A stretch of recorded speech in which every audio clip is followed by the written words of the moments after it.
Hi, my name is Rachel. Welcome back to my channel. Today's video will be my top 10 books that I want to read in 2025. I don't like to do a list of 25 or, I don't like to match the list number up with whatever year we're in because, to be perfectly honest with you, that is just too many books now. Like, it was fine. Like, this was like 2008, 9, 10, 11, 12. Like, I probably could have done that. But now we're getting to the point where if I make the list any bigger, I have to read at least 1 or 2 books a month off of the list, and then it gives me too much pressure and it like intimidates me to reach for them. Like, when someone tells you like about to clean something and you're literally getting up to do it, and then your parent, like when you were younger, would be like, go clean your room. You're like, I was literally just gonna fucking do it, but now I don't want to do it because you yelled at me.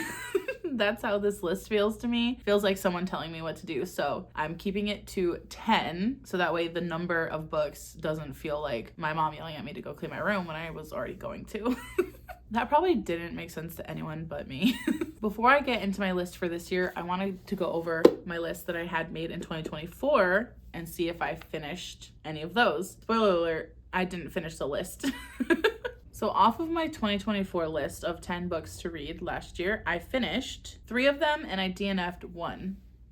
Some of these you will end up seeing as repeats on my top 10 list, so I'll just go through the titles and give general quick thoughts. I wanted to read Dear Senthurin by Akwaeke Emezi, which I do still really want to read. I read Malice by John Gwynne, which I gave 4.5 stars. I still want to read Frankenstein by Miss Mary Shelley. I do still really want to get to Sleep in a Sea of Stars by Christopher Paolini. I read and enjoyed The Obelisk Gate by N.K. Jemisin. I gave it 3.5 stars. I read and also really enjoyed The Lover by Sylvia Moreno Garcia. I gave that 3.5 stars. I do wish that was longer though. I read and didn't hate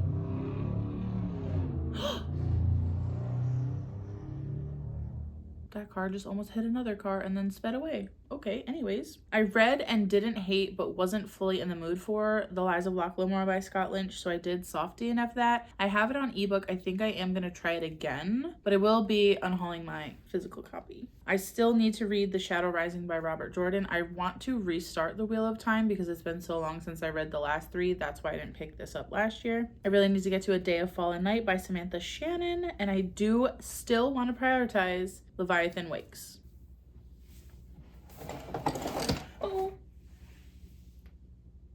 I made a mess. Now for the top 10 books that I want to read in 2025, some of these I already own and some of them will be new releases. These are also going to be listed in absolutely no order. I don't have like one specific book that is like on the pedestal for the #1 spot. These are just a list of books I want to get to in no order. The first book I'm going to talk about is Ruin by John Gwynne. This is the 3rd book in the Faithful and the Fallen series. I'm currently reading Valor. I'm actually about 40% through, loving it. It did start a little slow and I was reading it over the holidays and I was very busy, so it took me quite a while to get up until this point, but now that we're back in our daily routines and outside of vacation finally, I can't wait to finish that, and then I will be picking this up very shortly afterwards for my book club, The Reading Realm, which is on Discord. I will link it down below. It'll be linked in every video. If you ever want to join, feel free to. It's a small community of readers, nerds, gamers, and we have a book club over there if you so choose. But if you don't want to participate, you don't have to. You can just join for the vibes and the cool people.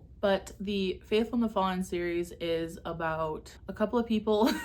The Faithful and the Fallen is hard to describe because there's so much going on, and I will just say that there is this like legendary god war that kind of exists in the history and folklore of this land, and the people that we are currently following in book 1 kind of are navigating the world as this prophecy is like slowly coming to fruition about the god war. Like basically history is going to repeat itself essentially, and I just think it's great. I love the way that John Gwynne builds your like love and care for every character that he writes. People that I like start off where I'm like, oh, I'm not really interested in this person, these chapters from this person's POV are so annoying. Like even if I hate that character, after a little while in each book I always am like, oh my god, like Like, I get it. I understand why this person's important. And like, you start to get invested. Like, even if you hate them, you get invested where you're like, I hope he gets caught. I can't wait for him to get caught. Or where you're like, I can't wait for this person to die. Like, you still get invested in their storyline, even if you don't like them. But that being said, there are also so many characters in this series that I already love so much. And yeah, I'm reading Valor, as I said, and let's just say, I'm scared. I'm scared for what's gonna happen in the rest of Valor and also in this book. Can I get this out without spilling books everywhere?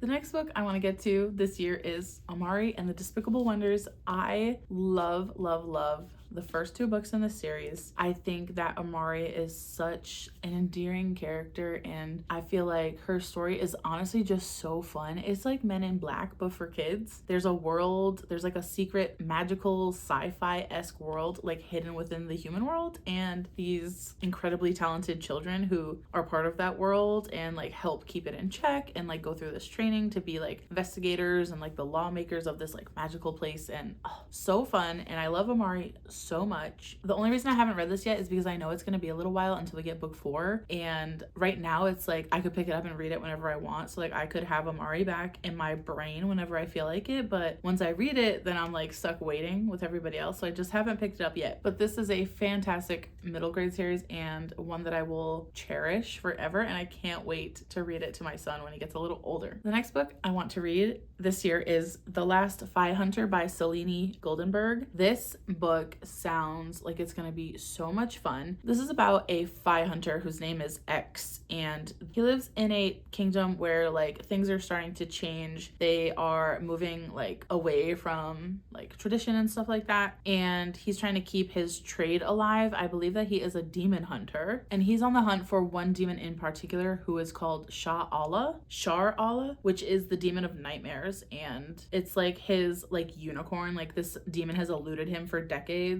On his hunt for this demon Shar Allah, he meets a runaway named Arinya, and I think she's pregnant, and she hires him for a really hefty price. She's like, please, I need help. Will you escort me to this place? And I believe that they have to travel through this like really dangerous magical forest. And I also think that like maybe they fall in love, because I'm pretty sure she's like running away from like whoever her baby daddy is. I don't know if he's like an important person or if it's just like some guy that she's like, oh shit, like I'm having your kid, but I don't really love you anymore. I'm not really sure. I'm getting the vibes that she's running away from that situation, and I think that they might fall in love. And it's blurbed on the back, and it says, rich with Thai culture, Buddhism, and martial arts, The Last Phi Hunter is a seamlessly woven fantasy debut that examines one's race, personal identity, and of course, love. Ooh, I'm so excited. This just sounds literally so good. I'm kind of sad about how short it is. Don't spoil myself. Just look at the page number. It's only 363 pages long, but it sounds so good. I wish it was longer, and I'm really excited to read it, but I'm also a little bit scared because, like I said, it is a little short for a standalone fantasy. So we'll see. This does sound amazing though, and one of the most gorgeous covers I own currently. Stunning. It's beautiful. The next book I'm going to talk about is I'm Afraid You've Got Dragons by Peter S. Beagle. Dragons are common in the backwater kingdom of Bella Montaigne, coming in sizes from mouse-like vermin all the way up to the fabled kings, which haven't been seen in ages. Gaius Aurelius Constantine Heliogabalus Thrax, who would much rather people call him Robert, oh my god, that's so funny, has recently inherited his deceased father's job as a dragon exterminator, a career he detests with all of his heart. Things turn from bad to worse when Robert is hired by the royal family to disinfect the entire castle, as Princess Cerise is determined to receive Crown Prince Reginald with the shabby chateau looking its best. What happens next is not the fairy tale you may be expecting. I just bent the cover. This just sounds really cozy and cute, and the way that they describe some of the dragons as like the size of vermin, plus the title I'm Afraid You've Got Dragons, just makes me feel like this is gonna be a really cute and cozy fantasy. Like, I can just picture Robert, aka his long ass name, being like, oh yeah, well, I'm afraid you've got dragons, you're gonna have to kill them all. Like, I just feel like it's gonna be a silly, goofy time. I've never read anything by Peter S. Beagle before. I do know that he wrote The Last Unicorn, which is like a classic. There's a movie that was made from it and everything, so I think this is gonna be great. Another short and fun standalone. The next 3 books I'm gonna talk about are all books that I believe I've chatted about on my self-destruct video. So I will link that down below if you want to know a little bit more in-depth thoughts about why I haven't gotten to them yet. So I'll just run through these quickly. The first book is Leviathan Wakes by James S.A. Corey. This is the first book in the Expanse series. This is a book that I've had for a long time, and I feel like I'm really excited to read, and every time I read the synopsis, like, it just sounds so good. But because the Expanse is so long, I think it's like, what, 9 books now? I don't know, I'm just a little intimidated too, because it's sci-fi and I'm scared that I'm like not gonna get it and it's gonna go over my head, but like I want to love sci-fi so much. But this is one that I definitely really want to get to. I am going to make sure I prioritize some of the larger, scarier books that I've been putting off for a long time this year. In the same vein of large, scary sci-fi books is To Sleep in a Sea of Stars by Christopher Paolini. I think this one is going to be a little bit more digestible in terms of the science, although I'm not really sure if that's a correct comparison, obviously, because I haven't read either of them yet. But this is another one where every single time I read the synopsis, I get reignited in my desires to pick it up. So for that reason, I'm putting it on this list, and it was on my list last year. So was Leviathan Wakes, I believe. But that is why they are on my self-destruct list, to really light a fire under my ass. So if I don't get to it this year, I have to unhaul it, which I don't want to do. So hoping that will hold me to my word.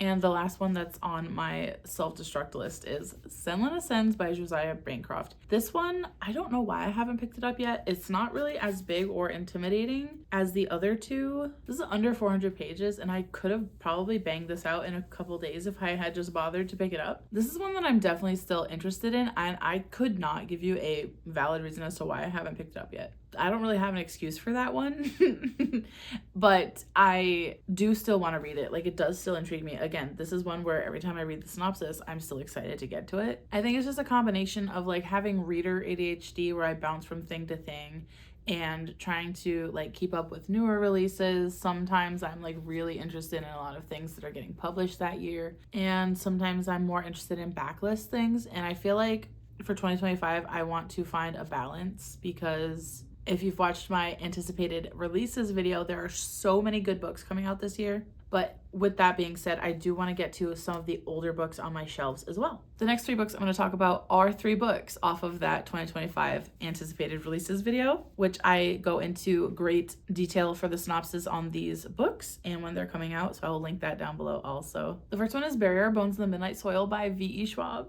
I can't wait for this one. It's giving me the vibes that Addie LaRue gave me, but it's with vampires, and I don't really need to know more than that. I can tell it's gonna be so good, and I can't wait to read it. The next book I'm excited to read this year is Emily Wilde's Compendium of Lost Tales. This is the 3rd book in the Emily Wilde series, which is one that I love and adore so much. It is cozy fantasy. It's a mix of like scholarly, like folklorist type of writing with a little bit of like whimsy and nonsense, and it's told in journal entries. Emily is a scholar, and we follow her adventures in her journal, and I love this series so much. I can't wait for book 3, and I just know it's going to be just as good as the other 2. And the last book on my top 10 to read in 2025 is The Incandescent by Emily Tesh. Emily Tesh is the author of the Greenwood duology, which is probably one of my favorite like duologies of all time. It's 2 novellas, and it was very flowery and abstract, but also heavily rooted in like a folklore style of writing, and I loved it so much. This book sounds like it's going to be completely different. I believe this one follows a professor at a magic school, and I feel like it's going to be amazing. I know Emily Tesh has another book out too that I haven't read yet,